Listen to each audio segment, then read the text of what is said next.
You know that moment when you're just standing outside in like freezing rain at 8 in the morning and you're soaked through your jacket and your body's literally screaming at you to stop? Yeah, that was me. See, I've been working outside for 15 years. Snow, crazy heat, dealing with employees who didn't show up, dealing with car dealers who never wanted to listen to anything. And I hit a wall, you know? See, there were three things that finally pushed me to walk away from my job at 39.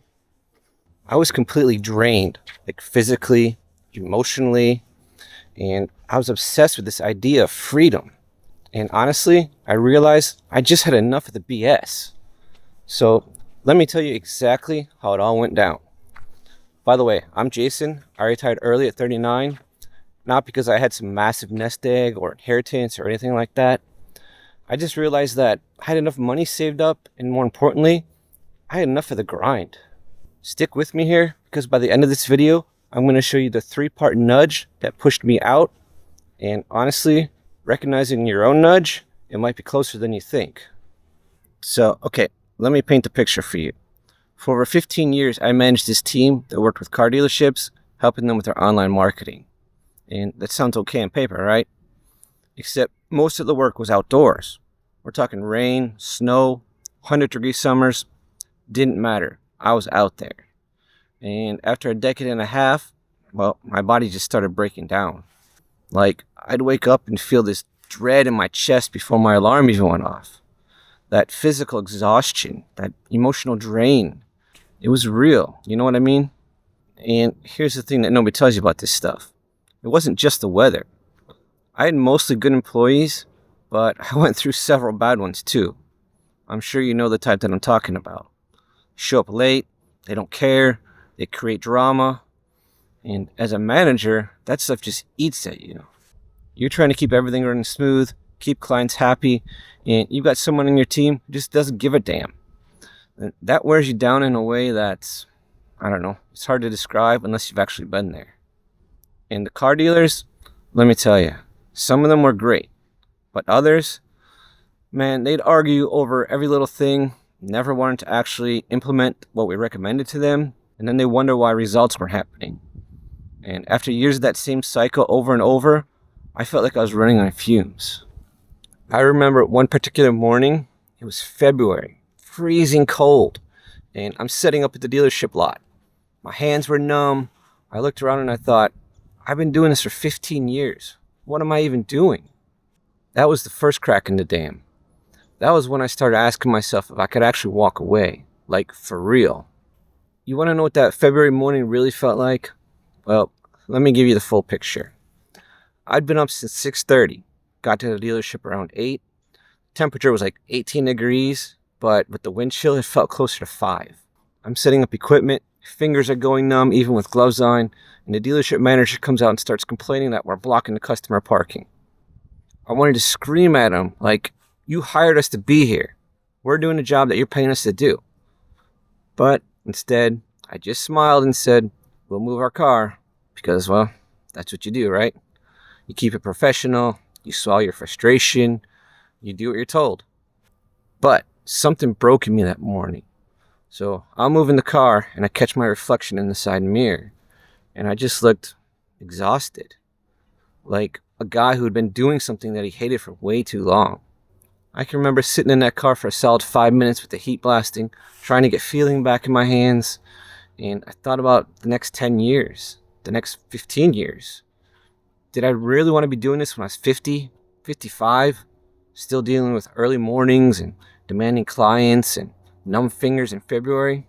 The answer was so clear, it actually scared me. No, absolutely not. I mean, no amount of money was worth this. But here's the crazy part. I didn't quit that day. I didn't even quit that month. Because even though I knew I was done, I wasn't ready yet. My savings weren't quite where I needed them yet, and I knew that I had to somehow replace at least some of my income. So I kept going. But that moment, that was when the countdown started. That was when I stopped asking if and started asking when. What I learned that day was that sometimes the breaking point, it isn't when you leave, it's when you finally admit to yourself that you just have to. Hey, real quick, if this is hitting home for you, if you're feeling that same burnout, you should subscribe to this channel. I share no fluff retirement advice for people who are just done with the corporate grind and want a real way out. So while I'm dealing with all this exhaustion, I discovered Anthony Bourdain. I know, random, right? But I got hooked on his show, watching him travel the world, eat food in Vietnam, sit with locals in Cambodia, just living this raw, authentic life. And it hit me. That's what I wanted.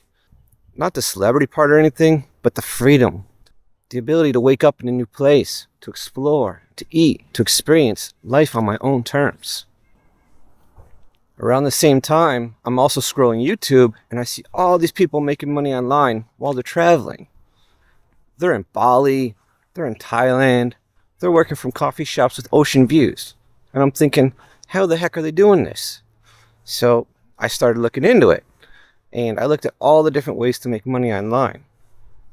And that's when I discovered affiliate marketing. Now, I'm not going to lie. At first, I thought it was one of those too good to be true things, you know? But the more I researched, the more I realized that it was actually legit. You promote other people's or companies' products, and you earn a commission. Simple concept, simple in theory, but harder to execute than I thought. I ended up making a friend on Facebook in one of the affiliate marketing groups. Let's call him Matt. He had started doing affiliate marketing a couple years before me. And he wasn't making a fortune, but he was pulling in a few $1,000s a month. That was enough to cover his bills, and he told me, Jason, if you're serious about getting out, this is how you do it.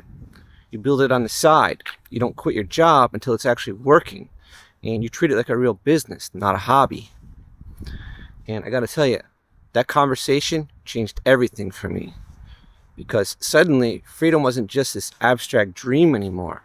It was a path, like a real tangible path I could actually follow.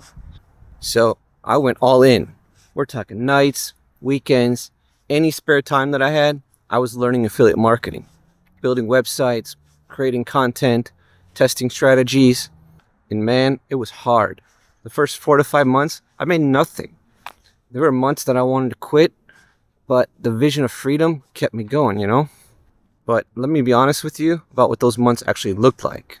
Because when I say it was hard, I mean it was brutal in ways that I just didn't expect. I'd come home from work at 6, 7 at night, already exhausted from being outside all day, dealing with whatever drama came up. And I'd sit down my laptop and just stare at the screen for like 10 minutes. My brain felt like mush. But I'd force myself to write content, research keywords, build links. Some nights I'd work till midnight, 1 in the morning. And I often thought to myself, is this really worth it? And honestly, some nights I didn't know. The worst part, it wasn't even the time commitment. It was the doubt, because you're putting in all these hours and seeing nothing come back. Your friends think you're crazy. Your family's worried about you. And there's this little voice in your head that keeps saying, you're wasting your time. You're chasing some internet pipe dream, but you've got a real job right in front of you. And I can remember month 4, I made like $17. Yeah, 17. After 4 months of work. I sat there looking at that number and I just laughed, like, what was I even doing? But here's what kept me going. I looked at Matt's numbers. He wasn't some guru or some internet celebrity. He was just a regular guy like me who'd stuck with it longer than I had. And I thought, well, if he can do it, I can do it too. I also thought about that freezing morning at the dealership with my numb hands, feeling like my soul was being drained out of me. And I realized that I'd rather fail trying to build something new than succeed at something that was killing me slowly. So I kept going. And around month 7, something clicked. I made my first real commission, about $300. And the next month was $450, then $600. It wasn't linear, it wasn't smooth, but it was progress, real progress. Now, here's where it gets interesting. And stick around, because I'm about to tell you about the moment that I realized I had enough money to actually pull the trigger. And it wasn't what you'd expect. After about 2 to 3 years of grinding on the side, something incredible happened. My affiliate income started consistently covering my basic expenses. Not lavish living or anything. I'm talking gas, groceries, bills, the essentials, and I wasn't touching my savings to do it. Now, I had been saving aggressively for years. I paid off my debt early, including my house. I lived well below my means, trust me. I wasn't trying to impress anyone with a fancy car or some big house. So when I sat down and actually did the math, I realized that I had enough saved up to give this a real shot. Worst case scenario, if the affiliate income dried up or I hated the lifestyle, I could always get another job. I was 39, not 65. I had options. So let me tell you about the spreadsheet that changed my life. Because saying that I did the math makes it sound simple, but it wasn't. I'm talking about a spreadsheet that I built over the course of like 6 months. Every single expense I had, utilities, car, insurance, groceries, gas, internet, phone, property taxes, everything. I tracked it month after month to see what I actually spent versus what I thought I spent. Turns out, I was way off. I thought I needed about $1,700 a month to live. Well, the reality was it was closer to $1,300, and that difference was huge because suddenly the gap between what I needed and what my affiliate income was generating got a whole lot smaller. But here's what actually made it click for me. I added a column for worst case monthly income, not my best month, not my average month, my worst month of affiliate earnings in the past year. And I remember I looked at that number next to my actual expenses, and when that worst case number started consistently covering my basics, that's when I knew. That's when it became real. I also ran all kinds of different scenarios, like what if my income dropped by 50%? Could I survive for 6 months? A year? What if I had major car repair? What if I needed a root canal? I built all that into the spreadsheet. And I know that sounds paranoid, but honestly, it gave me confidence. Because I wasn't just hoping things would work out, I had actual data showing me that they would. See, the mistake that a lot of people make is that they wait until they feel rich enough to retire. But early retirement isn't about being rich. It's about knowing your numbers so well that you can make a confident decision with what you have. And that spreadsheet became my security blanket. Anytime doubt crept in, I'd open it up, look at the numbers, and the numbers don't lie. I had enough, not excess, not luxury, but enough. And sometimes enough is all you need to take the leap. But here's the thing. It wasn't just that I had enough money. It's that I had enough of working for someone else. Enough of the cold mornings, the problem employees, the difficult clients. Enough of building someone else's dream while mine sat on the back burner. I had another friend, let's call her Angie. She went through something similar. She was a project manager at a tech company. Great salary, great benefits, but she was miserable. She told me once, "Jason, I make 6 figures and I feel like I'm dying inside." She saved for 4 years, built a freelance consulting side business, and finally left. When I asked her if she regretted it, she said, "My only regret is not doing it sooner." And I gotta tell you, that really resonated with me because deep down, I knew that I was ready. The combination of physical exhaustion, the hunger for freedom, and the financial cushion, all three came together at the same time. And that was my nudge. But here's what I haven't told you yet. And this is important because you might be feeling this right now. I almost didn't do it. Even after all the planning, all the math, all the preparation, when it came time to actually submit my resignation, I just froze. I remember sitting at my computer one morning, resignation letter attached to an email addressed to my boss, and my hands were shaking, and this voice in my head kept saying, "What if you're making a huge mistake? What if the affiliate income drops? What if you run out of money? What if you can't get another job when you're 40, 41, 42? All the what ifs, they just flooded in at the same time. So I called Matt, the friend I mentioned earlier, who got me into affiliate marketing, and I told him, "Man, I don't know if I can do this. I'm terrified." And he said something that I'll never forget. He said, "Jason, you're not scared of failing. You're scared of succeeding and realizing that you could have done this years ago." That hit me like a freight train because he was right. Part of what was holding me back wasn't just the fear of the unknown. It was the fear of proving to myself that I'd wasted years being miserable when I didn't have to be. I think a lot of us deal with that, We stay in situations that drain us because leaving means admitting that we've been choosing to stay. And that's a hard pill to swallow. So I gave myself a deadline. I said, by Friday, you either turn in that letter or you stop complaining. Well, on Thursday afternoon, I called my boss just before sending that email. My heart was pounding out of my chest. And I remember he asked me in a surprised voice if there's anything that they could do to keep me. And for the first time in years, I felt this sense of clarity. I just said, no, it's time. And the 2 weeks after that were surreal. Some coworkers were supportive. Others thought I was crazy. One guy said, "You're going to regret this." But the more I sat with the decision, the more I realized I would have regretted not doing it way more than I'd ever regret trying. And that's the thing about big life decisions, right? You'll never have perfect certainty. But if you've done the work, if the three things line up, exhaustion, vision, financial readiness, then the biggest risk is actually staying stuck. So let me ask you something.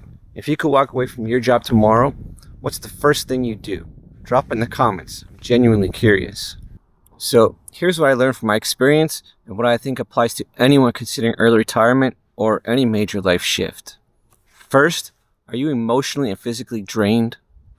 I mean, not just tired, not just I need a vacation. I mean, deeply existentially exhausted, When your body and your mind are just telling you that you just can't keep doing this. That's a signal. Don't ignore it. Second, do you have a vision for freedom that you just can't shake? For me, it was Anthony Bourdain, travel, affiliate marketing. For you, it's probably something completely different. Maybe it's starting a business, moving to the countryside, spending time with grandkids. Whatever it is, if you can't stop thinking about it, that's your compass. Third, have you done the math? I mean, this is critical, right? You don't need millions, but you do need enough to cover your actual expenses, plus a cushion. And ideally, you've built some kind of side income or plan to bridge the gap. Run the numbers honestly. What do you really need to live? Not to impress people, but to actually live. See, when all three of those line up, when you're exhausted, you have a clear vision, and the numbers work, that's your nudge. That's when you know it's time. Let me tell you about my buddy Steve. Steve worked in sales for 20 years. Hated every minute of the last 5. But Steve was smart. He saved, he built a side gig doing freelance marketing, and he walked away at 47. He told me the hardest part wasn't leaving. It was giving myself permission to leave. That's real. We're conditioned to think that we have to work until 65, that early retirement is irresponsible or risky. But if you're prepared, if you've done the work, it's not risky, it's smart. Look, I'm not going to sugarcoat it. Leaving my job at 39 was scary. There were moments of doubt, for sure. But here's what I know now. I haven't regretted it for a single day. I get to travel. I get to work on projects I care about, like this YouTube channel. I get to live life on my terms. And I didn't need a trust fund or a lottery ticket to do it.